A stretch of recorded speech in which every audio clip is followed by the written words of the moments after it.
call the cops on me. On a mission to be champs since they let me free.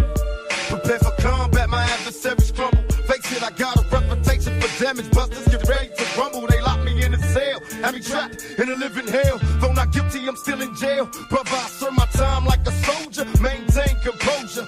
My shadow boxing the fight to the death, busting boulders. Every boxer with a pair of gloves. Best give up love. Here's a man from the makings of a thug. A lethal weapon, mind sharp. And in my heart, there's a wish to shake the world with the flurry of my black fist. Now once a high school dropout, now I'm the $1 million champ. Who's the next to get knocked out? Straight out of Brooklyn and worldwide.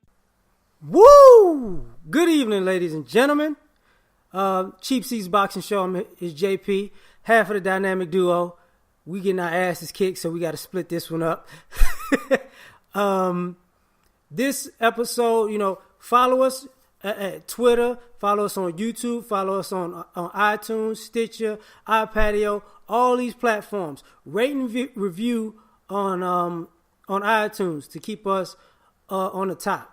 Also, just hit us up if you want us to talk about certain things because we're gonna kind of slow it down a little bit soon. Just take a quick break and then come right back. But we're gonna come back with topics because it's a downtime in boxing for when there's a downtime. So we're just gonna get back to topics. Anyway, that's just saying all of that. But let's get into everything that happened this weekend. So first and foremost, let's just talk about the Charlo knockout, right? Charlo and Lubin. Now, I got to give Charlo, Jermell, a whole lot of props. You shouldn't bet against those two brothers. I'm just being honest. They show up. Jermell's starting to be a knockout artist. His brother already is, but his brother is becoming a better boxer, and this thing is going back and forth. I'm loving it in every sense of the word because even though it was a quick first round knockout, he kind of took advantage of Lubin's not taking his foot positioning seriously. Because he really walked into that shot, ducked into that shot, trying to get away from those jabs. But he wasn't in the right position. And Charlo shut his mouth. I give Lubin credit for just saying, yeah, he got caught with a shot, and that's boxing. He'll get back to work. But the antics at the press conference, that's kind of what you get, bro. Like, I understand you young, you hungry, and, bringing a spectacle to the sport draws attention. If you would have won, people would have looked at it more. Like, yo, he talked it, he backed it up. But you was just messing with a dog. Real talk, you just messing with a dog. It is what it is. Now, that fight is over with. Him calling out Hurd, I think was dope. I still don't think the Lara fight would ever happen with these guys. I really don't. I still think they're too intertwined. That's just my opinion. I could be wrong, but that's just my opinion. I think part of the reason he called out Hurd is because that's his brother's belt. Lara has his belt. They all good with that. He can have the other two. That's just my opinion on that. Now, skipping down to the Trout-Hurd fight. Trout started out like a monster. He got tired. I saw the first signs of it maybe around 3-4 because what started happening was he was a better fighter, craftier, but as the fight wore on, his legs started just going. He didn't have the energy. His shots started getting weaker and weaker and weaker. But that was in the beginning, it was a good thing because he wasn't putting everything on his shots. Like, he'll pepper him a little bit and then crack him with a good one. I mean, honestly, I think he had the better showing between the fighters, at least for the first half. I think those last from 7 to 10, I think Hurd really turned it on, and that got him in that spot. Now, sometimes the way the fight was going back and forth, if I was Trout's corner, I wouldn't have stopped it because, most people in general, even when you get tired, the second wind kicks in. And the second wind kept kicking in with both fighters. He kicked in for Hurd already. If it had kicked in for Trout in 11 and 12, he might be the champion. That's just my opinion. But they know him better than I know him, and he was looking tired. Hurd, I got to give him credit. I think getting cut woke him up. I think that blood brought the dog out in him. He put his hands down. He started just, really walking him down like, look, you're going to have to take this from me. And he that awkwardness of that whole, he's already awkward to begin with. But that whole Rocky Machismo thing he just did, like, well, come on, bring it. That really pushed him forward in this fight after that cut. It really did. He started rocking Trout, like early in the rounds, hitting him with good shots. He'd wobble him. He wouldn't jump on him, and I think that's the good thing about both fighters. They realized when to back off of the other fighter, because what was happening was a fighter would get rocked and another fighter would, that same fighter would return at some particular point. So trying to just jump on a guy and finish him probably would have not worked well for either fighter. But I think it was very, very entertaining. Very, very entertaining. I much love for that. I would love to see Trout again. Keep if you can just keep your wits about you and keep using all of those different punches and the tactics that you have. 32 ain't done. I mean, just keep plugging along, and you might just get a year or two away and come up on the right time and get another championship like Paulie did. That's just my opinion, because you were looking good. But Hurd, I got to tip my hat and congratulate you, man. You got a heart of a champion. You really do. You really, really do. For you in that Charlo fight, that's very interesting. Very, very interesting. Hopefully they can make that happen. Now, skipping that part, we're going to the Lara fight. Here's the thing. It was a wash. He basically washed Terrell, and the knockdown. He just wasn't on his level. Sometimes it looked more of a fight than a boxing match. So you gave it the college try. Unfortunately, you gave it the college try against the wrong guy.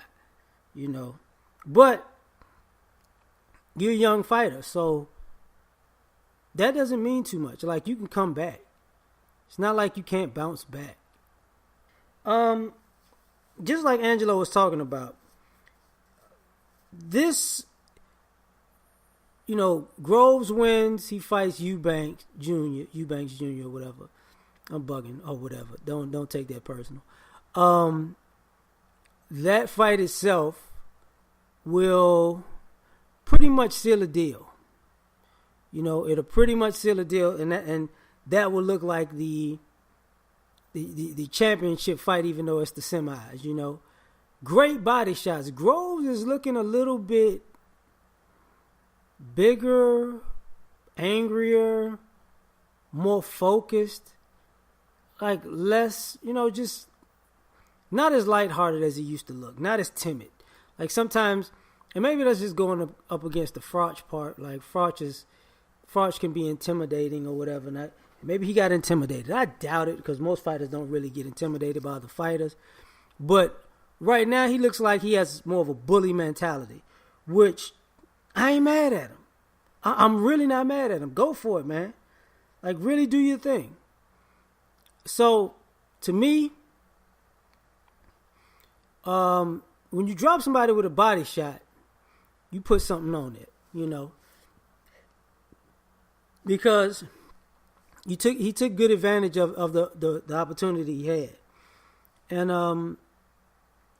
I like the aggression from Groves. I really do. And it's not just it starts with his demeanor. So you can tell you fighting a different guy. Hopefully he stays this way. Maybe has like a resurgence, like a second, just a jump start. Maybe sometimes the people need not necessarily a rebranding of themselves or reinvent a new self, but that's what it looks like. And if he can continue this, and if this is who he is, Godspeed to you, bro. Like, go for it. Now, we're gonna take this one a little bit further now. Back to Cali, baby. Back to LA, baby. YG, what you doing? Okay, I'm sorry. Santa Cruz Avalos. Man, look, Avalos got a chin, bro. They said it a million times. Dude has a chin. But here's the thing. I don't know how to take this. Like, I like Leo. I just do. I just like Leo. But he had spots where he looked like he was working on boxing. He had spots where he was just the super punching machine. And he had spots where he was just fighting. And when you beating somebody, I'm glad you could work on all of those aspects of your game. But, maybe he just wanted to get a good fight out of him. Because the Frampton thing, when he got tactical, that was different. That was something we hadn't seen from Leo, the fighting going backwards. But this fight, he was like, no. I'm going to give you, fighting going forward. Remember who I am. And nothing's wrong with that. I think the night itself, because of the card, it probably would have been better suited for him and Mares to have their rematch on that card instead of their opponents. But you got to take the positives from it. Like, you got a defense, and I guess it's a warm-up fight. I mean, okay. But more so, how can I put this?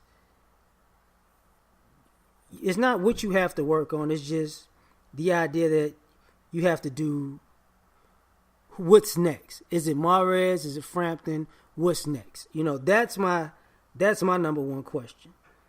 Because you did a good job. I mean, they stopped the fight. But, I mean, just like the crowd booed, did it really need it? I'm sorry. Did it need it to be stopped? Did the fight need to be stopped? And I don't necessarily think so, but he was dominating the fight, so it doesn't matter. You knew Avalos wasn't going to go down, so it is what it is. Mares and Gutierrez. At some points, Abner looked great. At some points, he just got hit too much. Gutierrez was being competitive with him. But he was getting beat. Let's be honest about that. But in a competitive way, kind of like Gaucher or whatever. It's just, no. He was just getting beat. But I think what saved the night was the cuts. Because the cut really gave the referee the out they needed to just end it early. Because did he have some good shots in there? Yeah. Did he do his thing? Yeah. But like I said, even for Mares, it probably would have been a better suited fight if just him and Leo just got it on that night. Because by the look of it, it was like, why y'all fighting these guys when y'all can be fighting each other? Why? They both had knockouts or technical knockouts, however you want to call it. Because, it was stoppages. How about that? Stoppages. But, it was kind of empty in the spot because at the end of the day, it was just not their night. It was their night to fight, but not necessarily their night. I wanted to see more, but it is what it is. The surprise of the night was Antonio DeMarco getting the knockout on Eddie Ramirez, which I really think was just a super early stoppage. But, Eddie came in there throwing heavy. He got caught. And I guess because he was on the offensive so much, he had never been on the defensive side, so he wasn't really like when he was stuck in the corner. That's because he wasn't accustomed to being on the end of a shot, like buying some time, getting it together, that type of thing. But he got caught again, kind of went halfway through the ropes, came back, and then got hit again, and the ref was like, "Nah, it's over with." I mean, the guy is young, man. It's not like he wasn't out of there. He got rocked. I think that was just too early because it was the first round and because of the way he started. It wasn't like he really got floored. Like he wasn't down there like Lubin was out. He wasn't even out on his feet to me. But that's just my opinion. I didn't get that. I mean, I can't disagree because it is what it is. Antonio DeMarco is back in the mix because that's really a first round knockout. However you want to slice it. Maybe they should run it back, or DeMarco probably is like, nah, I'm going up a notch. I'm trying to get to these belts, and I can understand that. So congratulations on the win. Ramirez just bounced back from that loss. The ref, that was an early stoppage. That's just my opinion on that. So now we're gonna get into a topic, a few things in boxing, but also a topic, okay? And the first thing, you see how the Lomachenko-Rigo thing is popping out. You see how the Joshua Pulev is rolling out. You see, come on. Tevin Farmer is going to fight for that vacated belt on December 9th. Maybe on the same card as Lomachenko-Rigo. And that's one of the first things that I want to discuss. Glad you healed. Congratulations on that. Tough fight, though. I forgot his name because I'm always bad with pronouncing names. A Japanese fighter. Those Japanese fighters come to fight. They are no joke. They're some tough dudes. So it's not going to be a walk in the park.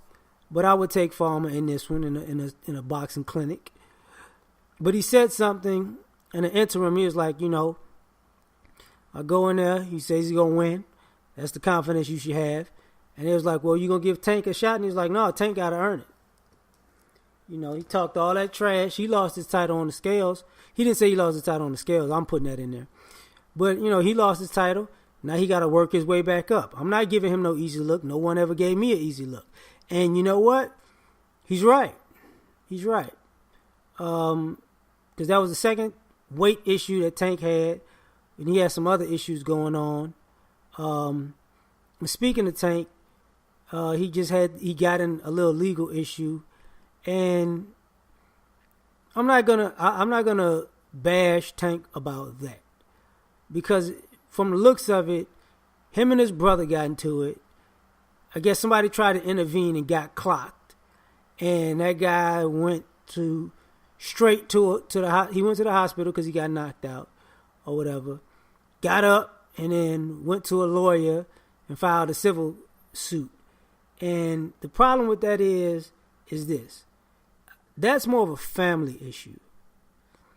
Like, sometimes, and I say this for everybody listening and the fighters who are listening to stuff like this, sometimes how you and your family may get down may spill over into the public, and you got to tell your family to chill out because, like Tank's brother didn't get in trouble for this. It wasn't like it's a situation where Tank's brother said, hey, this is my fault because I got into a fight with my brother, because he actually had gloves on, so I'm sure they were like sparring or fighting or doing something boxing related, and then it just went too far. That's what my opinion, my guess. Excuse me. But I've seen this plenty of times where people's families overstepped their boundaries in public, and it caused the quote unquote the name of the family or the breadwinner in the family. It cost them money. So hopefully, you get past that situation. I don't think that's your fault. I just think, I've seen it too many times where other family members start fights and other family members wreck property and other family members, do crazy activity, and who's the biggest name in the family will always be the one that takes the fall. And they don't get that until they see that most of the time. And an apology ain't gonna do much, because to be perfectly honest, this is just though this may not be technically his doing and his starting, the weight issue on that one fight, the losing the title on the scales, the way he was looked at in the last fight on the Mayweather-McGregor card, and this, it says a pattern of messed up behavior. So he's going to take an L for this regardless. So that's just the way it is. You shouldn't. I'm sorry. Like any man on the planet who's out with his lady and another guy disrespects his lady, you gonna get knocked out. You gonna get checked. Something is gonna happen to you. So if that's how it's coming down the pike of how everything actually happened, yeah, I mean, so what? You got knocked out. Because if you out there disrespecting another guy's woman, it's gonna happen. I mean, Adrian Brown is probably the wrong guy to do it with his bad history, but I'm not going to overlook the fact if that's the way it went down with this particular story, you a jerk, dude. Whoever you are, you is a jerk. And who cares that you got knocked out? I don't. But that's just... What is going about it the right way nowadays? Because it seems like nobody's getting credit for going about it the right way. The right way seems to always have a bit of suspicion when, to be perfectly honest, things go the wrong, like things could be done the wrong way. Like, and we got to start from the top. Even though he's retired, start with Floyd. When you look at the names on his hit list and the era, for most of them, these were guys in their prime, near their prime, or near their peak, or at least hot and relevant in boxing at the time. But it doesn't look like he did it the right way. Same thing Andre Ward had a problem with. He came up, slow, steady grind. You would say he came up the right way, but then it's looked at not necessarily the right way. I mean, it's not looked at as with the same respect. Manny, I mean, he had a lot of rematches, but he fought a lot of dogs. Like he really fought some dudes. So would that be considered coming up the right way? You get a fighter like this whole era of heavyweights is technically kind of a wash, because like if you start with Klitschko, you'd be like, can you get mad at him for the right way at a certain, not being able to do things the right way at a certain level? Yes and no. Yes would be early on because his brother fought all the heavy hitters, and no because later on when his brother retired, there was no heavy hitters to fight. So, the resurgence of the heavyweight division came later. So would that be considered the right way or the wrong way? I guess it depends on who's judging it, right? You got fighters now. I mean, would Lomachenko be considered coming up the right way?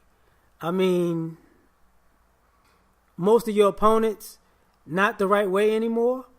A person like Keith Thurman, the way he came up, is that not the right way anymore? Like, is that not a respectable way to come up? Like, me personally, I don't get it. Like, this is why I think like people like Timothy Bradley get overlooked. You know, just like Chocolatito. Like real talk. Like Roman Gonzalez, did he come up the right way? I mean, at a point he was considered a pound for pound king. Like he brought up a whole division that seemed dead. It started with him, you know, Estrada, NUE, Quadras. You know, I don't get it. You know, I really don't. I know people that say, you know, Chavez Jr., that's not the right way. I get it. But how many fighters can actually, are we patting on the back and say we like them when they didn't come up the right way? Or they did come up the right way and may have taken shortcuts afterwards. Like, I mean, that was our issue with Danny Garcia. The man came up the hard way, the right way, and after that Matisse fight, or you could even make it's a PBC debate where the money made these guys softer, and they stopped coming up the right way because they were getting paid to do less. Which, in the long term, in the short term, I'm sure they enjoyed that. But we told you this already, like that these fighters taking these shortcuts is going to make them lose out in the long term. And you see some of the biggest names in boxing are really at a crossroads right now because of that. You know, you got the young guns that are like in the mix. You know, that's how Spence became pretty much almost a household name. Partially Terrence Crawford. Would that be, is that the right way? I mean, this is where boxing is headed right now. Like, what is going on? You know, you got great fighters and good fighters who are, in my opinion, who feel slighted because they feel like they're doing things the right way, but they're not getting the respect and the praise, the adoration, the paycheck that other guys who just bring a spectacle to the ring get. And I can get that. Like, and you gotta, numero uno probably would be Adrian Broner on this, like a product of hard work and good timing.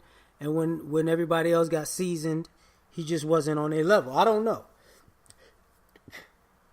because I think he parties too much. That's my issue with him. I think he has the skills, but his mind ain't there sometimes, or when it should be there, in the pivotal moments. But when you were talking about these fighters, it looks like some guys are getting paid more because they came up the financially strategic way, and some guys are seeing less who came up the right way. And I don't think that's a good look. I mean, take Deontay Wilder. I mean, he mirrors Gennady Golovkin for the most part, like, just a knockout artist, been knocking people out left and right. But, back in the day, you consider that the right way because he was demolishing all his competition. But now it's like, he won't get the credit for that because partially it was the heavyweight division that was weak.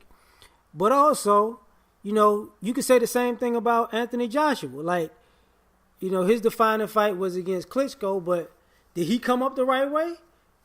I mean, he was knocking out competition too, like both fighters, but how is one the right way and one the wrong way? How's a guy saying he wants to unify the division and fight towards that not respected as much as a guy who fights one legend? Like, I don't get it, But for now, weigh in on the topic. Tried to just stretch it out because we didn't get a chance to hit on this earlier. So, y'all have a good evening. Angelo is going to probably make an episode maybe tomorrow or Friday to catch up because, like I said, we've been getting our ass kicked at work. We're sorry, guys. We're sorry. but we trying to do this as best we can under the circumstances. But this is where the fighters fight and the fans commentate, and we do it just like that from the cheap seats, because we ain't buying no tickets, goddammit. Peace. Please believe that I'll never be shamed again. Again, I'll be the next heavyweight champion. Call me crazy, but no one can fake